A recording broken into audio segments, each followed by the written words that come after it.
this innate attribute in man to pass the blame or the responsibility to something or someone else, and they feel that by doing that they are getting fulfillment. Most of the things that we pass our blame to may be because of our family background or where we came from or things of that nature, and we may feel justified because of what happened. Responsibility is power, and that is what many people don't understand, because it is beyond just saying I'm responsible.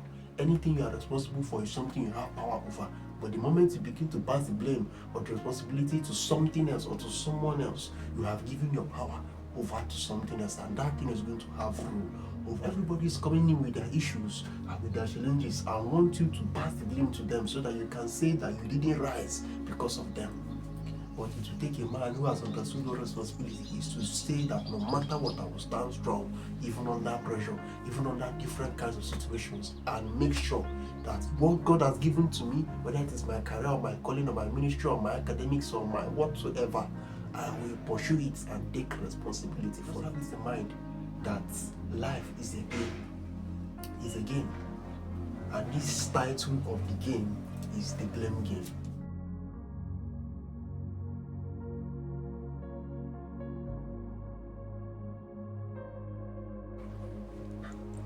In this life, no one wants to be associated with something bad, including bad people. Isn't that funny? We all want something good to be attached to our names. And even if something bad was done by us intentionally or not, we don't really want to admit to it, at least not immediately. You know, there's this innate attribute in man to pass the blame or the responsibility to something or someone else, and they feel that by doing that, they are getting fulfillment. We'll be dealing with a series of taking responsibility, which in this video and the next we'll be talking about why responsibility and taking it is very important. Most of the things that we pass our blame to may be because of our family background or where we came from or things of that nature, and we may feel justified because of what happened. And we'll deal with those particular things in the next video after this. But just have it in mind that life is a game. And this title of the game is the blame game. You know that in a game, there are always two players, or most of the times there are two players, and there must be a winner or a loser. So when life plays its card to you, you play your life, you play your card really back to life, and tell life that people are responsible, circumstances are responsible, spirits are responsible, and so on. And being that life is the one having the last card or is the last man standing, you have given your authority over to life. And life cannot do anything to you as it is life now, except it is partnering with spirits. And that's where the devil can come in and scatter your life, because you have given the responsibility or the power back to life. Responsibility is power, and that is what many people don't understand, because it is beyond just saying I'm responsible. Anything you are responsible for is something you have power over. But the moment you begin to pass the blame or the responsibility to something else or to someone else, you have given your power over to something else, and that thing is going to have rule over you. Everybody is coming in with their issues and with their challenges and want you to pass the blame to them so that you can say that you didn't rise because of them.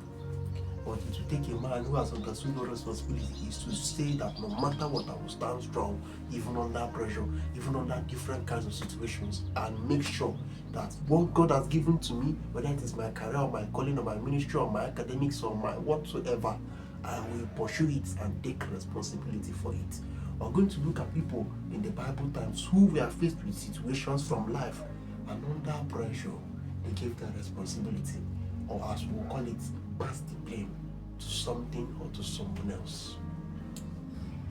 Adam, God gave an instruction to him and to Eve to watch over the garden and to make sure that it is being kept. And particularly, God told them not to eat from the tree of the knowledge of good and evil. Eve was present when that instruction was given. And after having the whole discussion with the devil and was deceived and brought the fruit to Adam, Adam didn't even watch to see what was even given to him. He just ate it. When God began to ask what happened, Adam, instead of taking responsibility for not watching over the garden, or rather not watching over the fruit to see if it was the one God wanted them to take or not, passed the blame to Eve, gave the responsibility to Eve, gave the power to Eve. Somebody else will not be like, what is even itself? Why will I be watching to see what I'm going to eat? You know, what is really the sense in that? But truly, that is what happens when God has given you something to watch over. he passed the responsibility to Eve. Now, Eve herself, when she was being asked, Madam, what did you do with this fruit that I told you not to eat? She also passed the blame to the devil. And the devil was the last man standing with the last card. That made them to give the authority back to the devil. But thank God for Jesus who restored us back through mercy. It's you that see it was becoming a pattern. It was growing in a line. We now see Cain and Abel. Cain and Abel offered sacrifices to God. And because of the sacrifice of Abel was accepted by God, jealousy began to set in. And God saw it ahead of time and said, Cain, be careful, be careful. Sin is at your door. It desires to have you, but you must master it, or permit me to use the word, you must take responsibility over it. Cain continued what he was doing, and finally, through the jealousy, when he became full grown, pushed him to kill his brother. When God asked him, why did you do that? He began to say, as we always know, the popular saying, am I my brother's keeper? He pushed the blame and passed it to something else, or to someone else, whoever it would be now, we don't even know, but he didn't take responsibility. Moses was about to go on to Sinai for 40 days, which I don't think he knew he was going to stay for 40 days anyway. But he was going, and he left the people of Israel in the hands of his elder brother Aaron and told him to watch over the people, him and the other elders that were there, to make sure that the disputes are settled. They make sure that they have what they have. Let him go up and listen to God and get the commandments and come back. But at the end, we find out that Moses went, and being the fact that to the people of Israel he was delaying, they began to quarrel, they began to query Aaron and be like, what is even going on? This God that people say we should come out and worship in desert, Moses that was leading us, we can't see him again. Where is he? What is happening? Everybody said to, and Aaron has not really grown like Moses to be able to take in the burdens of these people. And he succumbed to their pressure and asked them, what do people have? And they said, we have our jewelry. They said, bring everything. They threw it into the furnace, and out came a calf. And they were worshipping it, and they went into wild party and revelry. When Moses came back, he said to Aaron, what did these people do to you that you gave in to commit such a great sin? Aaron had to say, see, it's not my fault though. It is these people, you know how they are prone to commit sin. He passed the blame. He gave the responsibility. He gave the power to the people of Israel. Among Aaron and Israel, let me ask, who should control who? Wasn't it Aaron that should control them and not him, and not them controlling him? But he has pushed the blame. He has pushed the responsibility, and he has pushed the power. You go over to Saul, the king of Israel. When Saul was just newly reinstated as king, Samuel told him to wait for 7 days for him. And as they were waiting, the people of Philistia came out and wanted to fight against Israel, or was already in the process of fighting against Israel. And the time that Samuel had set was already up, but Samuel had not showed up yet. And Saul's men began to scatter, and everybody was just leaving him.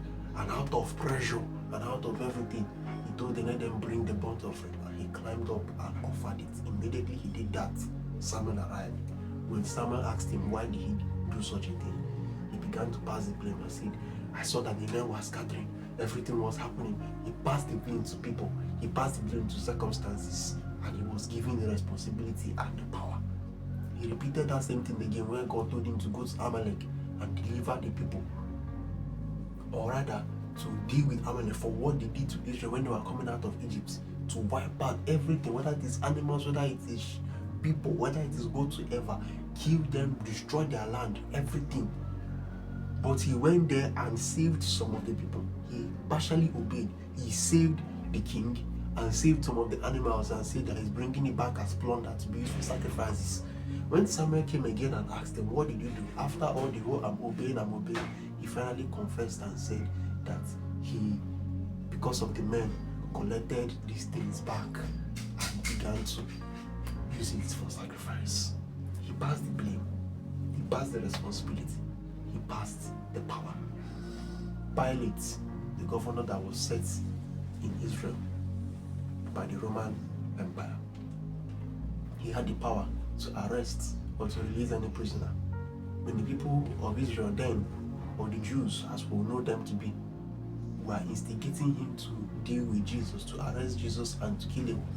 At the time, because of the pressure that he had from them and the warning that they gave him that if he does not do what they want, that he's not going to be a friend of Herod or a friend of Caesar, he gave in to them. He brought water and said he's washing his hand. This is no longer his responsibility. It is theirs. He passed the blame. He passed the power. He passed the responsibility.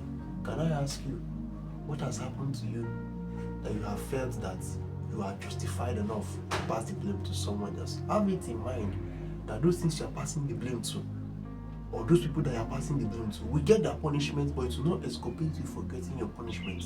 We've looked at the series of people from the Old Testament to the New Testament, and I've seen how under pressure they give in to people, they gave in to circumstances, they gave in to things, they gave in to spirits and began to blame them, giving them the power and say, it is because of this that I'm doing this, it's because of the other that I'm doing this, it's because of this that I could not rise, it's because of this that I could not do whatever. You can name them, the list is endless. But really, there was no fulfillment in that, and they went on that way and ended very, very badly. But the choice will be yours. Life is playing its game. Life is playing its card. What card are you going to play back to life? Will you play back the card of blame, or will you play back the card of responsibility? To someone who is watching, I may have heard that, okay, maybe I realize that intentionally or unintentionally I have passed the blame. I have looked at my background, I have looked at whatsoever, I've been pressured by life and circumstances to give the power and responsibility that I have over this calling, over this ministry, over this my academics, over this my career, over this my spiritual life, over this my whatsoever. Is there still hope for me? Can I still be able to take it from where it is now to something else, or should I just resign myself to fate and follow the status quo? There is still hope for you, but that hope, I will discuss about it in the next video on this taking responsibility. You don't want to miss it. Please don't forget to like, subscribe, share, comment, and tell someone about this video. God richly bless you.